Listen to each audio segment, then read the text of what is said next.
As the pristine jungle waterways of Sohirith thin into shallow, silty delta, bleeding out to become the fetid marshlands of the Mad Moor, it is the odor that first assails your senses. The reek of the bog carries long over the expanse, a blanket of filth visible to the naked eye, a pestilent shroud to still the breath of man and beast. The scene breaks upon the mind as a scourging wave upon a broken coast. Writhing husks of hollowed bog shoots, the tortured forms of shrivewither frozen in anguished repose, and the cadaverous remnants of once living things stretch on in ruinous desolation. Twisted silhouettes in the fog that seem to cry aloud, tormenting the sanity of men. The muck stirs, but perhaps you are mistaken. Was that movement? No? Perhaps the swirling of noxious vapors as something unseen parted the dense miasma like a veil? Only there is nothing. Nothing perhaps, or maybe something. Yes? No? Yes? The very moors hold their breath, and so do you.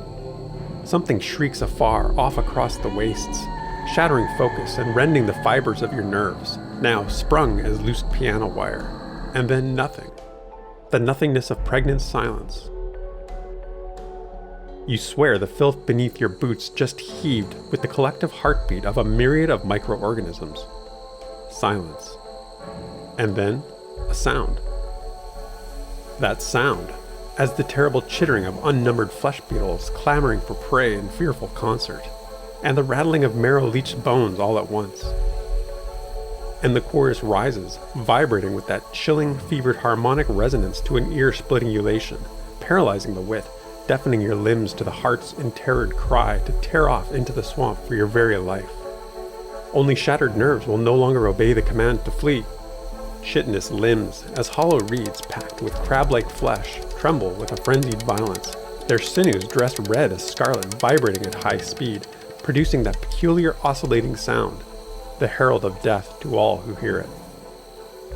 All courage flees as silence returns, and the Mad Moor exhales the rancid stench of her long-bated breath. It is in silence that the segmented horror rises from the mire to pierce you, and the attack comes not from below, but from concealed heights above.